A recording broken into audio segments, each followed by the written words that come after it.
L'Éternel dit à Moïse, « Monte vers moi sur la montagne. » Moïse monta donc, et la nuée couvrit la montagne, et la gloire de l'Éternel demeura sur le mont Sinaï. Exode 24, 12, 15, 16. C'est Dieu lui-même qui avait fait sortir Israël hors d'Égypte. Puis, il avait manifesté sa présence dans une colonne de nuée, et la nuit dans une colonne de feu, étape par étape. Dieu avait guidé son peuple dans le désert. Au 3e mois, les Israélites arrivèrent auprès du Sinaï, et y dressèrent leur tente. C'est là que l'Éternel allait donner sa loi au peuple qu'il rachetait, là qu'il convia son fidèle serviteur à venir plus près de lui, au sommet, l'invitant à une communion plus intime. Au mont Horeb, saisi de crainte, Moïse avait caché sa face.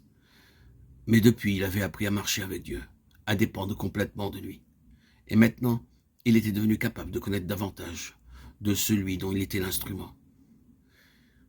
Il avait marché de force en force, et alors qu'il avait autrefois reculé devant l'appel, objectant son incapacité, maintenant il était devenu le serviteur sans crainte et plein de hardiesse. L'instrument fidèle du Dieu invisible, dans la communion duquel il vivait. Ainsi, la foi en Dieu et l'obéissance à ce que nous savons de sa volonté nous préparent à cette communion plus intime, après laquelle nous soupirons. Depuis le jour que Dieu est apparu à Moïse comme une flamme dans un buisson embrasé, il ne semble pas qu'il lui eût donné d'autres révélations de sa personne jusqu'à la rencontre du Sinaï. Au cours de la lutte avec Pharaon, tandis qu'Israël murmure contre Moïse, les rapports entre Dieu et son serviteur sont exprimés par ces mots. Et l'Éternel parla à Moïse. Mais lorsqu'Israël arrive devant le Sinaï, il est écrit que Moïse monta vers Dieu et que l'Éternel l'appela au sommet. Exode 19, 3. Très probablement, Moïse cherchait à connaître la pensée de Dieu au sujet du peuple d'Israël. Et dès lors, il fut conduit pas à pas dans une communion toujours plus intime avec Dieu, jusqu'à être admis à contempler la gloire qui ressemblait à un feu dévorant. Quand il redescend vers le camp, sa figure resplendit de lumière. Et il est devenu le plus doux de tous les hommes qui existaient sur la terre. La première fois qu'il était monté au Sinaï, Dieu l'avait renvoyé avec un bref message donnant les conditions essentielles pour que les Israélites fussent son peuple.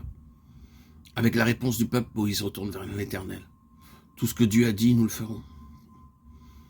Alors, il reçoit l'ordre de commander aux Israélites de se préparer, car Dieu descendra sur le mont Sinaï. Il parlera à Moïse et le peuple entendra sa voix.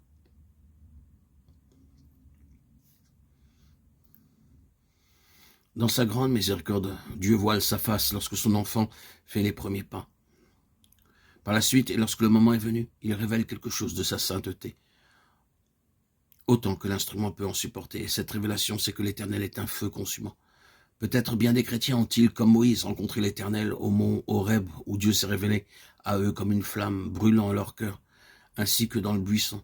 Ils ont marché avec Dieu dans l'obéissance de la foi et annoncé le message de la délivrance aux âmes encore dans l'esclavage. Ils ont appris à se confier en Dieu à l'heure du danger. Ils chantent le cantique de victoire et dans les épreuves qui leur sont survenues. Ils ont fait l'expérience de la puissance du calvaire pour changer les eaux amères de la vie propre en eau douce, celle de la vie céleste.